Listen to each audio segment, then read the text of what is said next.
Hoje nós vamos falar sobre o reino e a igreja. Vamos nos colocar de pé e abrir em Mateus capítulo 16.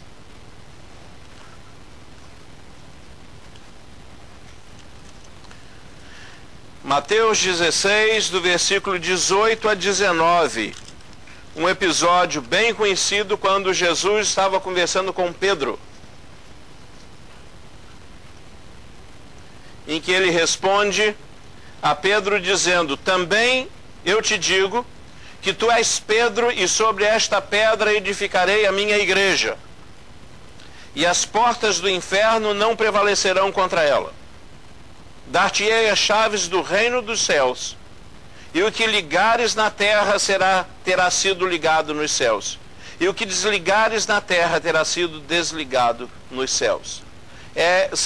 São dois versículos em que o 18 fala que Jesus vai estabelecer a igreja, e no versículo 19 ele fala: dar-te-ei as chaves do reino dos céus. O que é a igreja? O que é o reino dos céus? Vamos orar?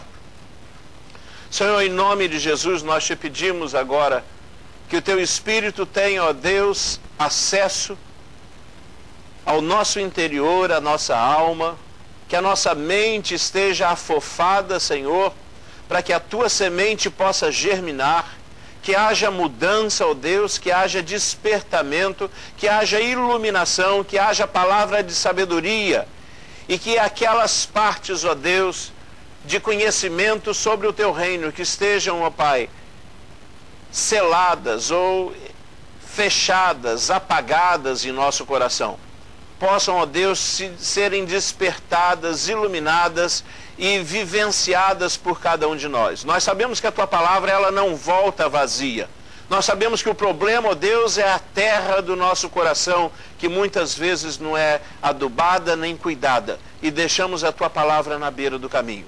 Não permita, ó Deus, que ela volte vazia. Faz, ó Pai, com que ela possa frutificar e nos dar, ó Deus, direção, sabedoria para vivermos no centro da tua vontade. É o que te pedimos e já te agradecemos, em nome de Jesus. Amém. Pode sentar.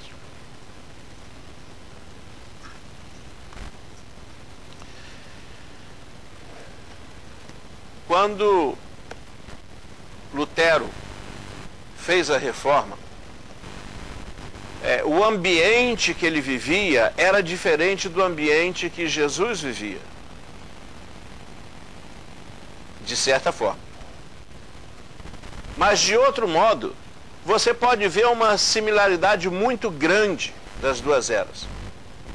Porque quando Jesus veio, a teologia que existia era a teologia de Israel. E a teologia de Israel é completamente diferente da teologia do reino de Deus, ou do reino dos céus.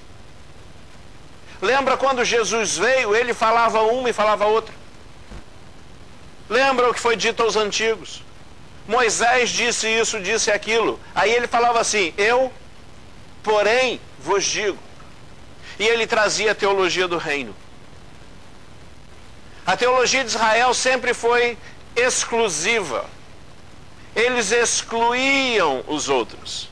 Eles eram exclusivos. Eles eram a única nação.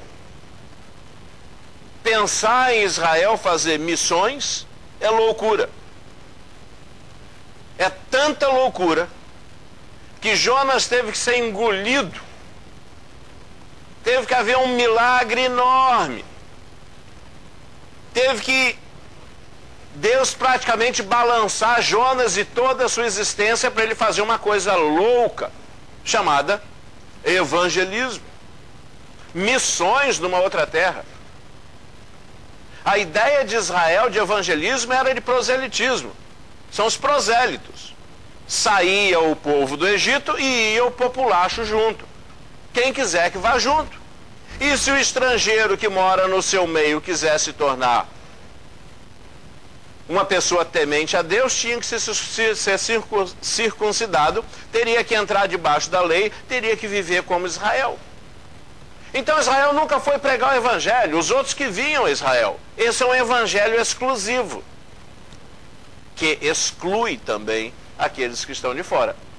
Foi assim que Jesus encontrou aquele povo. Num evangelho que não tem nada a ver com o coração de Deus. Porque em Isaías Deus fala: eu estou farto das suas reuniões, solenidades, sacrifícios. Um povo que me louva com seu lábio, mas que o seu coração está completamente longe. Um povo que vivia uma vida religiosa muito forte, como Paulo dizia, com zelo, mas recalcitrando contra os aguilhões, lutando contra o próprio Deus, perseguindo a igreja, fazendo o trabalho ao contrário, com uma visão invertida, a ponto de chegar para o Senhor dos Senhores, o Deus de todo o universo, que criou os céus e a terra, o Senhor que os demônios tremiam quando viam, e que lá em Gadara falaram: vieste nos atormentar antes do tempo, Filho do Deus Altíssimo. Esses religiosos chegavam para Jesus e falavam: ele expulsa os demônios pelo maioral dos demônios, Beelzebul. Consegue inverter uma coisa, e quem tinha poder e quem era senhor era visto por eles como pecador, era visto por eles como revolucionário, como endemoniado, como beberrão, como comilão, como indivíduo que vivia no mundo. Justamente quem? Jesus, o Senhor, em quem não há dolo, em quem não houve pecado, em quem não há mancha. Por quê? Porque aquela teologia que existia, o que eles ensinavam sobre Deus, o que eles ensinavam sobre a Bíblia, estava completamente distorcido com o coração de Deus. E muitas vezes Jesus falou: por causa da dureza dos corações, isso aí aconteceu. Então, quando Jesus veio, ele prega um evangelho diferente do evangelho de Israel. Enquanto o evangelho de Israel e a teologia de Israel era: tu serás a nação dentre todos os povos, tu serás a nação escolhida dentre todos os povos, nação única, etc. A teologia que Jesus vem é aquela dada a Abraão, que todas as terras seriam benditas. Todas as terras seriam benditas, todas as nações seriam benditas. E quando Jesus traz isso para Israel, choca o povo. Porque afinal de contas Israel era exclusivo. Agora Jesus fala que não existe acepção de pessoas, que Israel está no mesmo balaio dos gentios, gregos e judeus, que não tem diferença entre as mulheres e os homens, entre os escravos e os senhores, que Deus não faz acepção de pessoas, que Deus julga pelo interior, que Deus não se preocupa com o exterior. Aí ele começa a dar exemplos de homens religiosos famosos da época orando nas praças, e publicanos, pessoas tidas como pecadores, orando. E Jesus fala: quer saber de uma coisa? Deus não ouve o religioso, Deus ouve aquele que se humilhou. Então ele vem com essa teologia diferente, e ele chama a teologia do reino. Ele começa a dizer: ore para que o reino do céu venha. Venha a nós o teu reino. O reino dos céus está próximo. E ele começou pregando, cheio do Espírito, o evangelho do reino. Daí um pouco ele diz: o reino está dentro de vós. Aí ele fala: ide, pregai o evangelho do reino. E ele fala que te darei as chaves do reino. Aí a igreja começa a viver um evangelho do reino. E como foi a vida da igreja? Difícil, mas comunitária, cheia de perseguição, mas com um crescimento enorme, colocados no Coliseu, nas cruzes, cerrados ao meio, mas cada vez mais se multiplicando, dando um testemunho do reino. O evangelho do reino e a teologia do reino fez com que a igreja nascesse forte. Tão forte que destruiu o Império Romano. O Império Romano acabou e a igreja não acabou. Por quê? Porque o evangelho que Jesus pregou era o evangelho do reino. Aí o tempo passa, a igreja se junta com o Estado, A igreja começa a se institucionalizar e a história se repete. Chega um ponto que a igreja está tão longe da Bíblia, tão longe de Deus, que eu não sei quem estava mais longe. Ou Israel de Deus, na época que Jesus vem, ou a igreja da época, em 1517, na época da Reforma, essa igreja estava longe de Deus. Quem estava mais longe? Israel ou a igreja que foi reformada em 1517? Vendendo salvação? Vendendo indulgências? Invertendo a coisa toda? Botando na fogueira quem de fato? Qual é a diferença de botar Jesus na cruz, botar os cristãos no Coliseu ou queimar cristãos numa fogueira? A mesma perseguição que os cristãos verdadeiros tiveram lá no início, na época da Reforma, eles sofreram essa perseguição. Porque na época da Reforma, novamente, o povo estava todo desviado, todo longe de Deus. E os reformadores tiveram que trazer uma teologia. Como desde o início a igreja começou a crescer muito em conhecimento, na época da patrística, tantos e tantos livros escritos e tantos teólogos, o Concílio de Nicéia, tantos e tantos ali discutindo o que é, o que não é, rejeitando as heresias. Muita coisa já tinha sido escrita pela Bíblia, a respeito da Bíblia, pelos teólogos da época, pelos cristãos da época, já tinha tanta coisa escrita, que quando os reformadores resolveram fazer a reforma, eles tiveram que escolher uma teologia. E aí vem alguma coisa que nos afeta até hoje. E a teologia que eles escolheram foi a paulina. Só que a teologia paulina, o que Paulo escreveu, e ele deixa claro isso em Coríntios, que não se pode colocar um outro fundamento, e esse fundamento é Jesus Cristo. A teologia de Jesus é a teologia do reino. Sobre essa teologia do reino, Paulo escreve a teologia da igreja.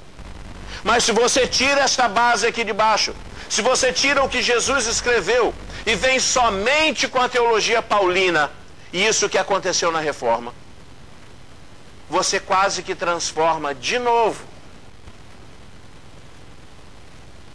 esse povo em um novo Israel. Qual é o nosso desafio? Depois de 400 anos de reforma, mexer com a igreja e falar para a igreja, presta atenção no que Jesus Cristo falou. Porque a gente tem estudos e mais estudos e mais estudos baseados numa teologia eclesiástica, principalmente por Paulo. E a grande parte dos teólogos se baseiam em Paulo. E o que Jesus falou? Quando você pega o que Paulo falou e bota sobre o que Jesus falou, nós temos a igreja, nós temos o reino de Deus. Mas quando você tira Paulo de Jesus e deixa só a teologia paulina, você tem uma teologia eclesiástica e se esquece da teologia do reino. E Jesus foi muito simples na teologia do reino, mas o que ele veio pregar foi a vinda do reino de Deus. E se você fizer hoje uma pesquisa, vai numa livraria evangélica e fala, eu quero comprar um livro sobre o reino de Deus, você não acha. Mas se você quiser comprar livros sobre a igreja, vai ter muita raça de livro. O que é o reino? A gente viu hoje de manhã. Me fala o que é o reino. A gente não sabe. A gente não foi ensinado sobre isso. O reino é muito mais amplo do que a igreja. E tem que ser, já que a igreja está sobre o reino.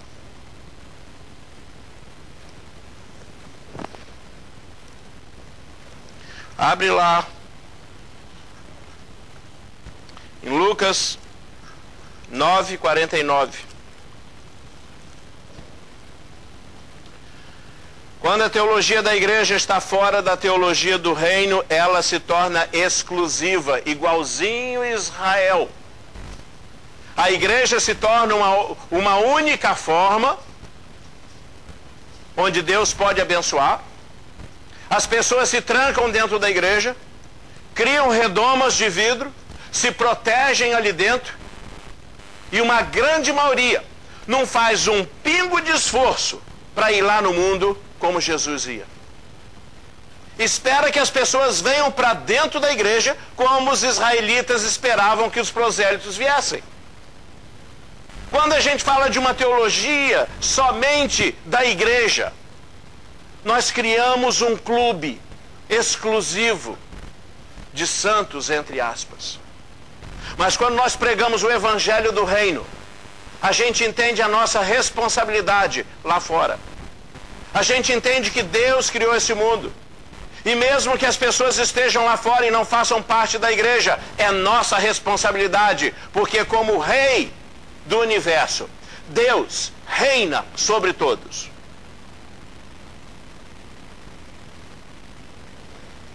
O presidente Bush, ele é o presidente nosso, concorda? Porque moramos nesse país. Presidente de quem? Dos que nasceram aqui, concorda ou discorda? Dos que se naturalizaram aqui. Ele tem poder e autoridade sobre os ilegais que estão aqui, concorda? E sobre os prisioneiros? Uau! Então o Bush é presidente dos ladrões, assassinos e prisioneiros também.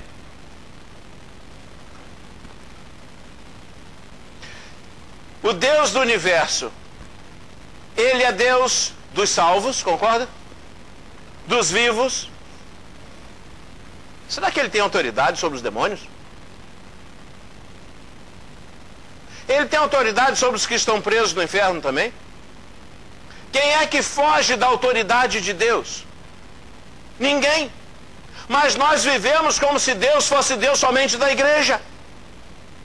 E nós nos esquecemos que pessoas que estão dentro de uma cadeia merecem do presidente e do governo de cada país comida, proteção, ajuda, possibilidade de recuperação, não é isso? E por que nós não fazemos isso com os perdidos? Só porque não são salvos? Só porque estão presos espiritualmente? Aguardamos que avalanches de perdidos venham à igreja para serem salvos aqui? Isso tudo tem a ver com a ideia de reino e igreja. Reino, igreja, reino, igreja. Igreja, eu me fecho. Reino, eu me abro.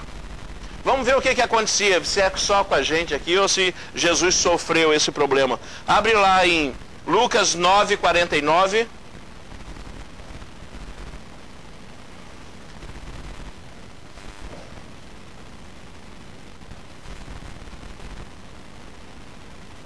Quem achou? Lucas 9:49.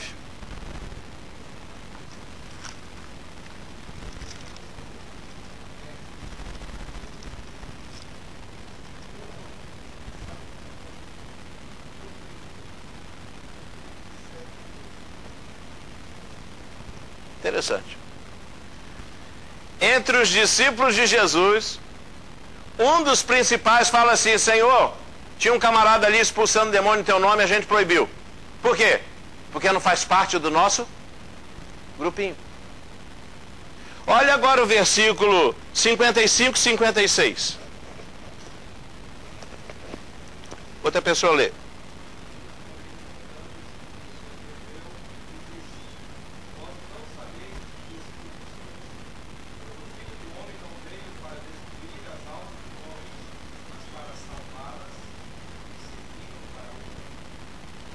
Por que Jesus falou isso aí para os discípulos? Vocês não entendem das coisas de Deus? Sabe o que aconteceu? Jesus passou com os discípulos por uma aldeia samaritana. Os samaritanos perceberam que eles estavam indo direto para Jerusalém.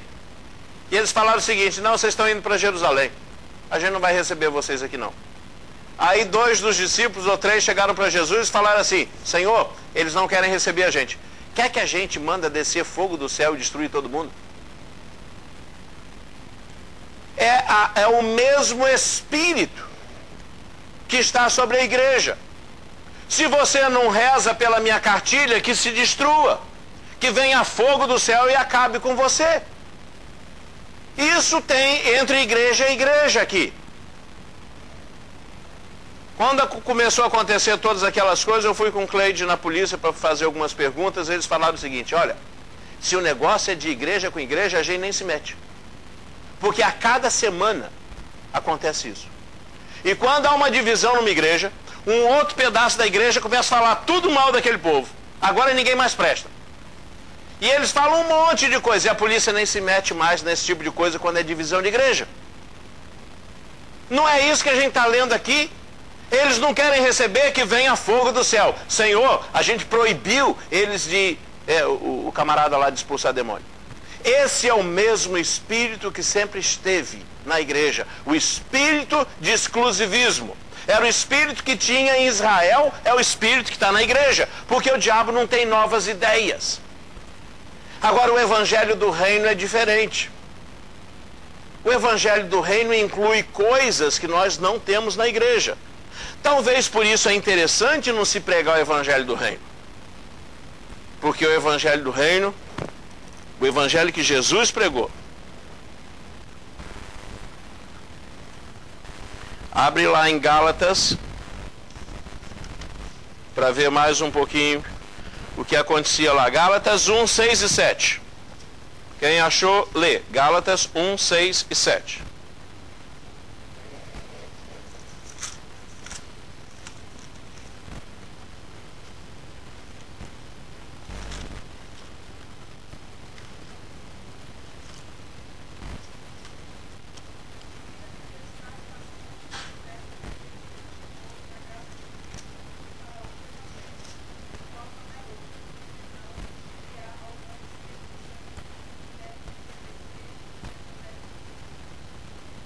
Admira-me que estejais passando tão depressa daquele que vos chamou na graça de Cristo para outro evangelho. Paulo começou a perceber isso. Que rapidinho as igrejas estavam passando do evangelho de Cristo para um outro evangelho. E esse outro evangelho, ele é o mesmo tipo que existe em Israel. É o mesmo tipo que existe hoje em dia nas igrejas. Olha em Gálatas 2, versículo 11 a 14. Outra pessoa lê. Gálatas 2, de 11 a 14.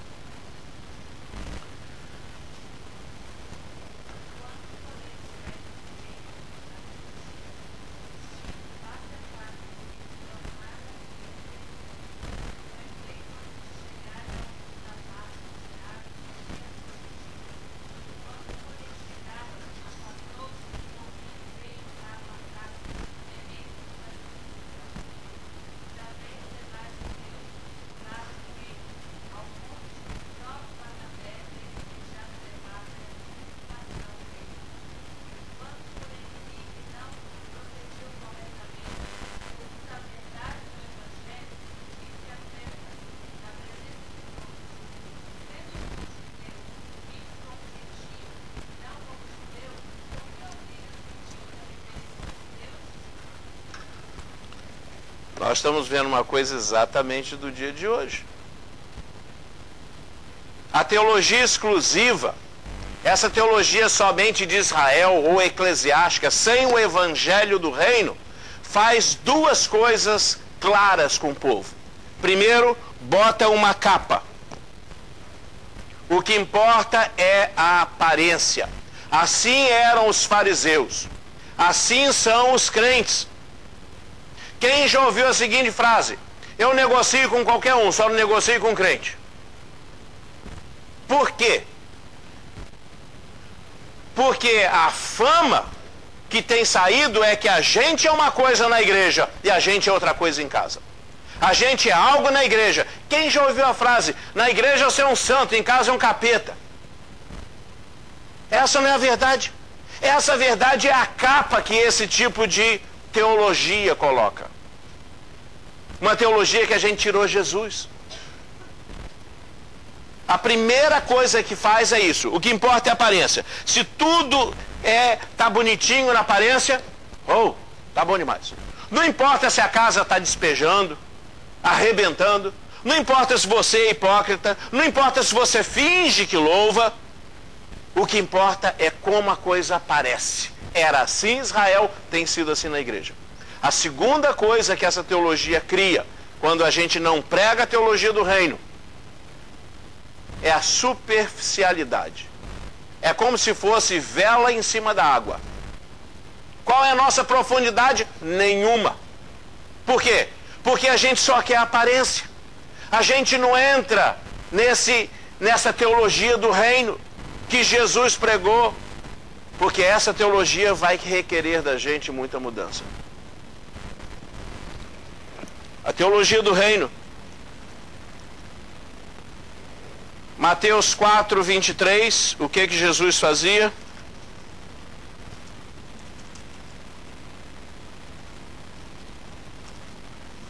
Quatro, 23.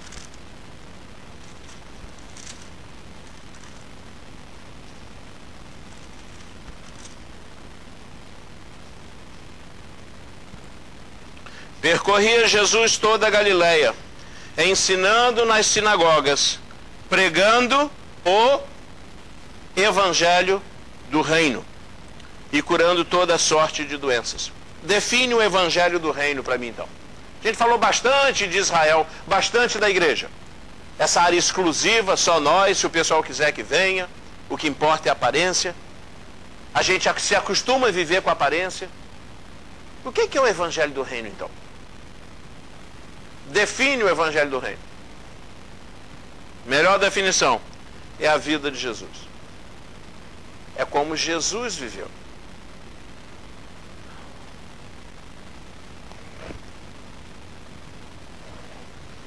Esse evangelho ele veio para modificar a teologia de Israel. Primeiro lugar, o evangelho do reino não privilegia alguns em detrimento de outros, ok? Então o evangelho do reino não é para rico. Evangelho de reino não é para primeiro mundo, segundo mundo, terceiro mundo. O evangelho do reino inclui o mundo inteiro. E inclui de uma vez só. Não é primeiro ganhar Jerusalém, para depois ganhar Samaria, para depois os confins da terra. É ao mesmo tempo. O amor de Deus foi ao mundo. Deus amou o mundo. Então, quem tem o evangelho do reino tem uma visão global do que acontece. Se um pedaço do corpo sofre, ele também sofre. Imagina. Se você tivesse a metade do corpo, bem, parte você no meio assim. Essa metade daqui está toda bem nutrida, ensinada, limpa. E a metade do lado de cá está cheia de pereba, magérrima, doente, com sede. Aí a metade de cá pega água.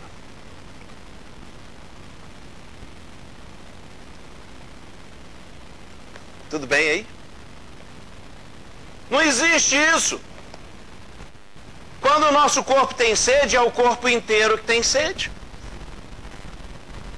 Como que pode um pedaço do corpo estar bem e outro pedaço estar ruim? E o pedaço que está bem nem se preocupa. Porque come, bebe, dorme. Temos agora o quê? Descanso para muito tempo. E a Bíblia diz, louco, essa noite Deus pede a sua alma. Como que a gente pode ser um corpo e dizer que é um corpo e não viver como um corpo? Como que a gente pode dizer que a gente faz parte de uma irmandade, que somos uma igreja, somos todos irmãos e não vivemos como irmãos, vivemos como inimigos? É o tal do evangelho do reino, que não existe em nós. Porque o evangelho do reino que Jesus pregou, ele é muito claro. Ele fala, como que é difícil um rico entrar no reino de Deus. Por quê? Porque ele vai trocar valores. Ele vai trocar o primeiro amor. Ele vai trocar prioridades. E é mais fácil um camelo passar embaixo de uma portinha de nada do que um rico entrar no reino de Deus. Você já notou que muita gente enrica e começam a virar as costas para Deus? Não foi assim com Israel? Não é assim que Deus fala em Deuteronômio? Ah, Jesurum, você engordou, engrossou-se, ficou nédio e deu coices e abandonou a Deus, a rocha da sua salvação. Enquanto Israel estava ali no deserto, o povo buscava, o povo dependia de Deus para o maná, dependia de Deus para andar, dependia de Deus. Quando o povo ficou rico, na época do reinado, Deus foi completamente abandonado por eles. Trocaram os deuses, começaram com manjares, começaram com um monte de coisa. Resultado: toda a cegueira e os cativeiros de Israel. Inclui todo mundo de uma vez. Não tem acepção de pessoas. Se você tem o evangelho do reino, você não consegue viver e ao mesmo tempo ver um pobre e não fazer nada. Porque a Bíblia diz, se alguém chegar e falar, vai em paz e Deus te abençoe, e não suprir a parte física daquele pessoal, então o evangelho para essa pessoa é nulo, é zero, é hipócrita, não é real. O evangelho do reino tem que sentir a mesma coisa que Deus sente. E Deus tem pena e misericórdia e compaixão do pobre. Por isso Deus coloca no coração de crentes sinceros isso que se chama de misericórdia, isso que se chama de graça, de compaixão. Chegaram uma vez para a Madre Teresa de Calcutá, eu falei isso outro dia, e um repórter, depois de passar um dia inteiro com ela, falou: olha, fazer o que a senhora faz aqui durante o dia inteiro, nem com $1000 por dia eu faria. E ela virou para ele e falou o quê? É, meu filho, eu também não. Então, quando é o amor, quando é a compaixão, quando é o evangelho do reino, em que faz Jesus sendo Deus do universo, nascer numa manjedoura, andar entre os pobres, aí você fala, ah, então o negócio é o evangelho social.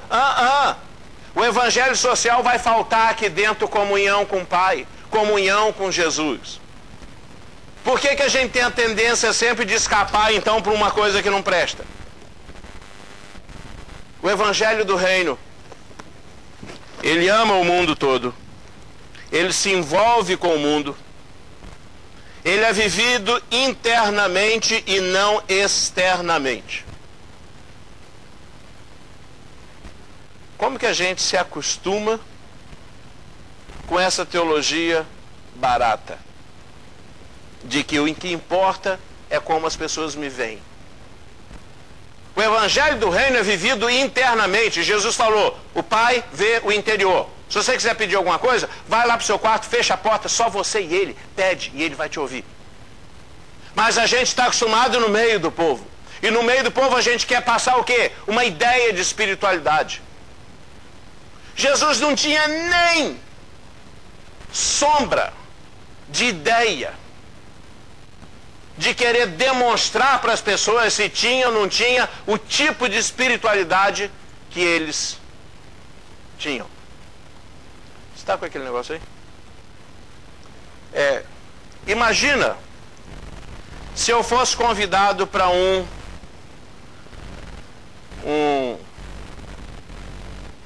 jantar lá no clube italiano.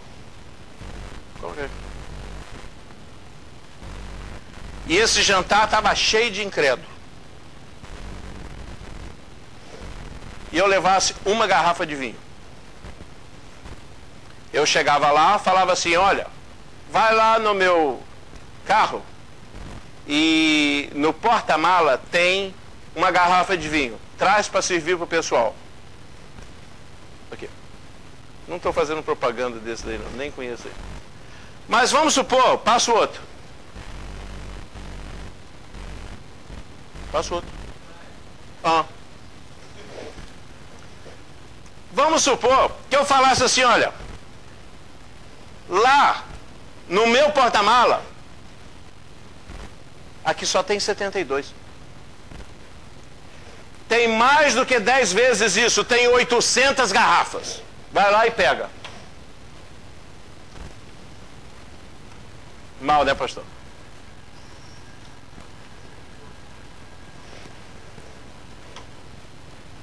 Pode pagar isso aí. Foi isso que Jesus fez. 800 garrafas de vinho ele serviu na festa de Caná da Galileia. Ele não queria nem saber o que o pessoal ia falar. Porque ele não tinha responsabilidade do que iam fazer com aquilo. Ele fez uma coisa que não era pecado. Mas a gente vive tanto na aparência, que às vezes a gente condena uma coisa que não é pecado, e a gente pratica um pecado. Mas o pecado que a gente pratica, a gente não condena. E isso é o evangelho do reino. Você está pronto para seguir Jesus, meu irmão?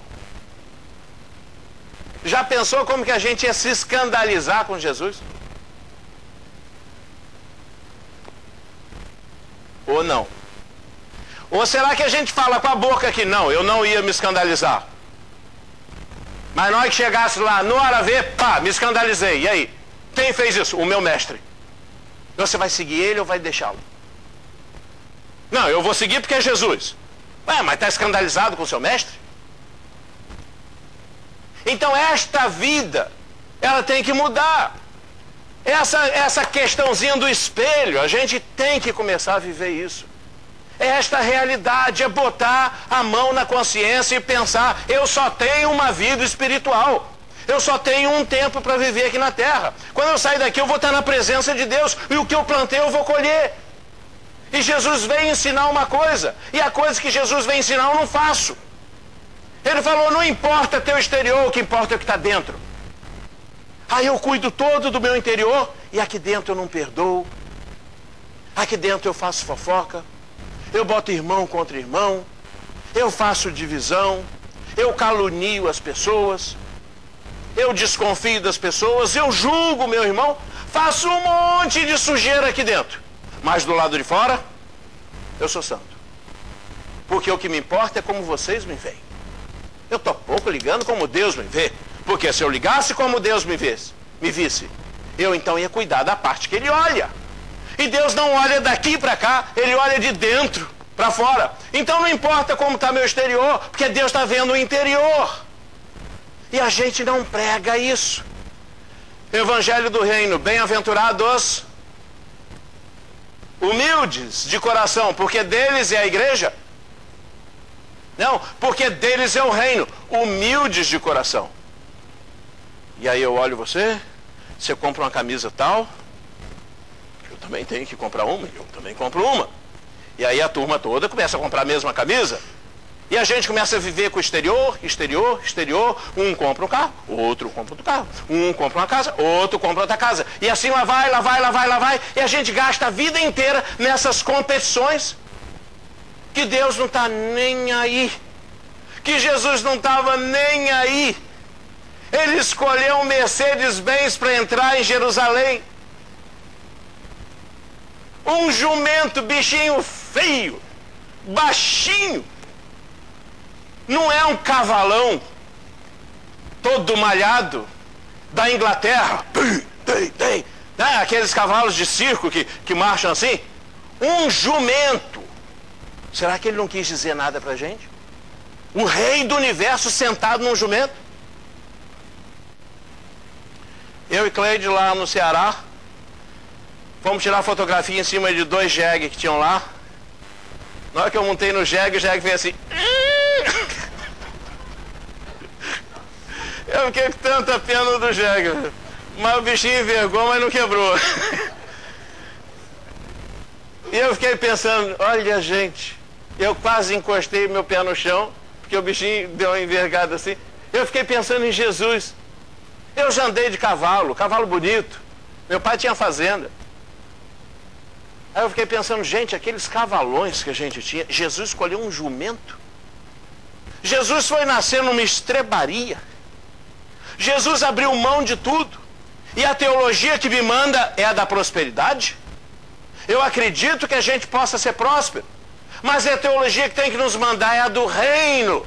É de compartilhar com os outros, é de sofrer com você, é de ter pena daquele que está na sarjeta, é de me envolver com os que estão perdidos, é de evangelizar lá fora, é de sair para o mundo todo. Como que a gente pode ser igreja e não fazer isso? é não ter acepção de pessoas, é prestar atenção e gostar da autoridade e não da religiosidade. Isso que acontecia com Jesus. Porque ele ia, o pessoal falava, não, ele fala como quem tem autoridade. Você quer saber se a coisa é verdadeira? Bota 3, 4 demônios na frente, bota o endemoniado, entra dentro de um centro de macumba, vai lá dentro e para a coisa. Vai em países em que o comunismo, ou então que o islamismo, ou que o budismo oprime o país todo, e chega lá dentro e prega o evangelho. Isso é autoridade. Mas religiosidade, o religioso não faz isso. Teve um religioso que quis fazer. O demônio pegou e falou, eu conheço Paulo, conheço Jesus, mas você eu não sei quem é não, viu? E toma-lhe cacetada. Religioso só tem capa. Na hora que ele tem que enfrentar realmente principados e potestades, ele não tem peito para isso. Porque dentro do peito dele não tem aquilo que Deus nos dá de segurança, de autoridade, de armadura, porque ele vive uma capa. E você não enfrenta demônio pelo lado de fora, você enfrenta demônio pelo lado de dentro. O bicho olha de longe, você já olha para ele de longe, fala, te peguei, e ele sai correndo. Agora, quando não tem autoridade, aí é religiosidade. E se é religiosidade, não é o evangelho do reino. Quase terminando. O problema é com os pecados. Quem tem evangelho do reino, quem vive o evangelho do reino, se preocupa com pecado. Quem vive outro evangelho, se preocupa com preceitos. Dogmas. Não posso usar isso, não posso usar aquilo. Lá no Níger tem um pedaço lá que a gente teve que botar lenço na cabeça. A gente não, elas. Eu que detesto barba, tive que ficar uma semana aqui barbudo e outra lá. Cheguei aqui e parecia um Spurgeon. Por quê? Porque senão ofende as pessoas. Se não tem barba, não é homem. Se não bota lenço na cabeça, você está ofendendo ou está se falando, está dizendo que você não é uma mulher de respeito. Preceito, preceito, preceito, regra, regra, regra sobre regra, preceito sobre preceito. Não pode fazer isso, não pode aquilo, não toca nisso, não vai aqui, não vai lá. Não vê isso, não faz isso, não faz aquilo outro. Pecado, pecado, pecado, pecado, pecado, pecado. Você espreme tudo, não tem pecado nenhum. Aí os pecados não tem problema.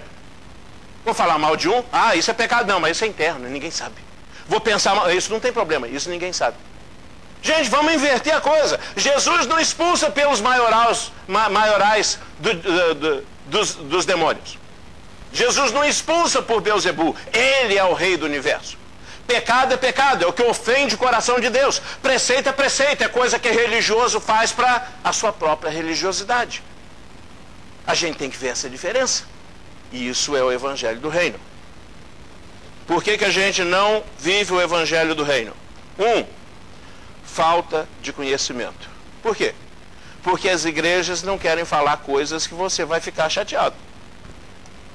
Não é muito melhor, como hoje de manhã eu falei, a gente ter devocionais e você sai assim nas nuvens. Oh, o culto foi tão bom. Estou me sentindo tão leve. Que palavra gostosa que o Senhor falou. Aí você vai, deita na cama, vai dormir, como eu sou amado, como Deus me protege, etc, etc, etc. Tal. No dia seguinte você acorda, pega o telefone, já faz um estrago. É ou não é? Essa é a realidade. Agora, o evangelho do reino é o seguinte: você vai passar conhecimento para o povo. Conhecimento da Bíblia. Como Jesus falou. Humildes vão ter o reino de Deus. Aqueles que são maltratados por causa do evangelho, esses vão para o reino de Deus. Se você trocar a palavra de Deus, você vai ser o menor no reino de Deus. Ele falou, se trocar um trocinho dentro da palavra, você vai ser o menor lá dentro.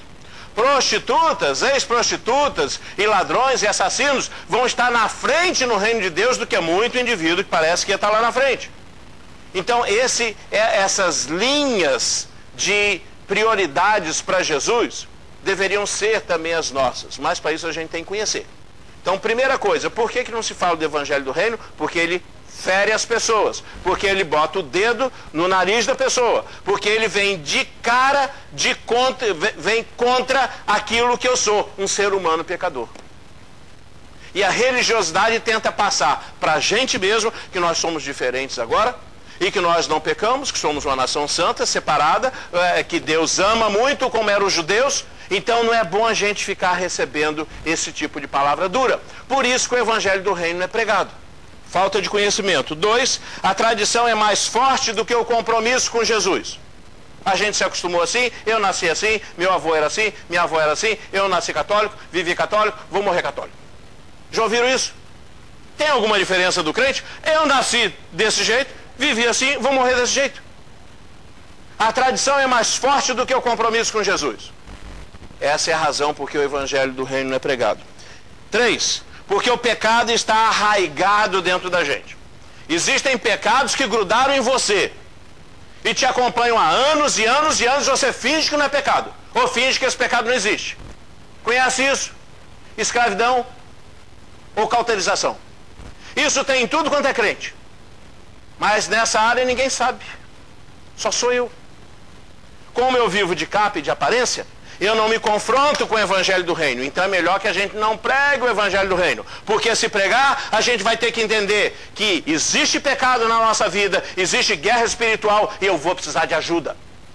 Porque se você não precisasse de ajuda, você tinha largado esse teu pecado há muito tempo. Se você não larga, é porque ele está aí e ele te domina. Aquele a quem você entrega o corpo para servir, você é escravo. Isso diz o evangelho do reino. Mas se você não encara o evangelho do reino, bem, o que importa é a aparência, e ninguém está sabendo, a gente vai tocando, vai tocando, vai tocando. E lá está você fora do evangelho do reino. Por quê? Porque o pecado está muito arraigado. Outro, é mais fácil fingir do que ser. É muito mais fácil a gente fingir do que a gente de fato ser algo. A gente quer ser um bom crente, é mais fácil a gente fingir que é um bom crente do que a gente se tornar um bom crente. Em último lugar, dá mais status. Por incrível que pareça, dá mais status. Uma igreja que todo mundo é feliz, uma igreja que vive socialmente bem e as pessoas começam a enricar e que a igreja não se aponta o dedo para ninguém e que ela vai vivendo assim, de repente se torna uma igreja de um tremendo status. E milhares de pessoas vão para lá, e a igreja às vezes tem 10, 15 mil membros, a igreja é enorme. Aí você chega lá dentro, não tem ninguém, conhece quase ninguém, ninguém cuida da vida de ninguém. O anônimo ali parece até o livro dos mortos do Antigo Egito. Estou sozinho no meio da minha solidão. O cara está sozinho numa solidão de uma igreja de 10 mil pessoas. E as pessoas acabam se envolvendo nessas mega igrejas que acabam não tratando espiritualmente de ninguém. E aí? Eu tracei o problema. Qual é a saída? E a gente encerra com isso. Fala, Meire. O que você falou aí? Qual que é a saída? Viver o evangelho. Qual é a saída? Encarar a verdade, gente. Qual é a saída? Tirar a máscara. Qual é a saída? A conversão. Qual é a saída? Buscar ajuda com quem já conseguiu vitória na área que você não conseguiu. Qual é a saída? Amolecer o coração. Qual é a saída? Lê a Bíblia, lê os evangelhos. Vê o que Jesus falou e acredita naquilo. Segue o que Jesus falou. Em cima do que Jesus falou, constrói toda essa teologia linda de Paulo que eu gosto muito. Mas vamos nos lembrar do que Jesus falou. Vamos lembrar de como Jesus viveu. Vamos imitar a vida e o sentimento e a alma e o coração de Jesus. Ele que é o nosso Salvador, Ele que é o nosso Mestre. Ele era humilde. Ele não prestava atenção em riqueza. Ele não queria o bem dele, ele queria o bem dos outros. Ele deu a própria vida. É a gente se refletir naquele que a gente diz que é o nosso Senhor. Mas a gente chama Jesus de Senhor e a gente quer o reflexo de pessoas que não são como Jesus. Resultado: nós vivemos uma vida falsa. Dá para mudar? Dá. Difícil? É possível? É. Como é que você consegue? É isso que foi falado aqui. Simples, simples, sem grandes fórmulas. imita Jesus, lê os evangelhos, muda, tira a máscara, pede ajuda, amolece o coração, começa a fazer alguma coisa. Amém? Mudança radical. Vida, conhecimento, mas com fé. O que você lê começa a acreditar. E compromisso, alianças. Vamos colocar de pé.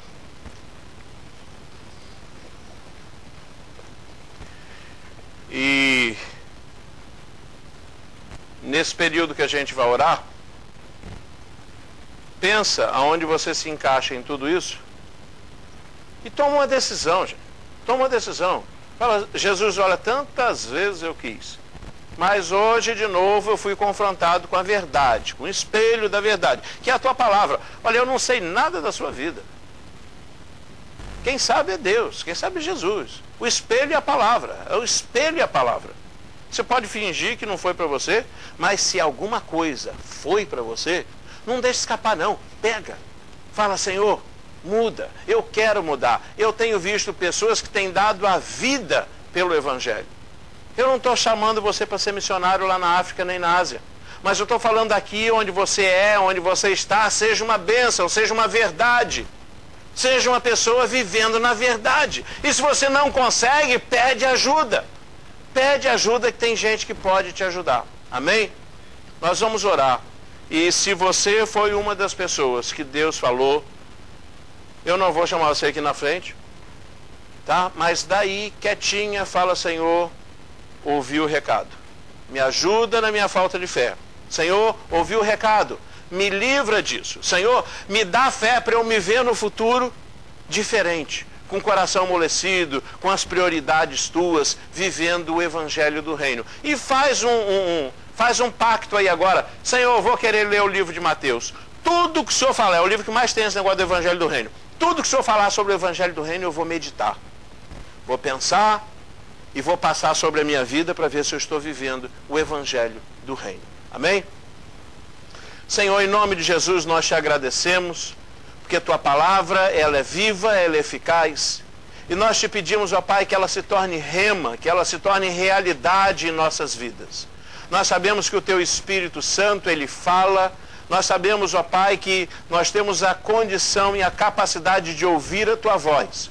E nós agora tomamos autoridade contra toda ingerência do mal, toda ação de demônios, de principados e potestades, repreendemos agora. E em nome de Jesus, nós confundimos essas forças. E nós te pedimos, ó Deus, dá que o teu Espírito fale profundamente aos corações e nos tornemos uma igreja, ó Pai, vivendo aquilo que o Senhor pregou como Evangelho do Reino, amando os perdidos, nos envolvendo com aqueles que são mais pobres, dando parte da nossa vida, ó Deus, para o evangelismo e missões e vivendo uma vida, Senhor, justa aqui na terra. Senhor, Paulo disse que tendo com que comer, a gente deve estar agradecido. Senhor, o Senhor tem nos dado tanta abundância e tantas vezes nós não estamos agradecidos. Senhor, em nome de Jesus, prospera o teu povo, dá saúde, Senhor, dá que essa semana seja uma semana abençoada, protege, ó Deus, contra qualquer tipo de acidente, doença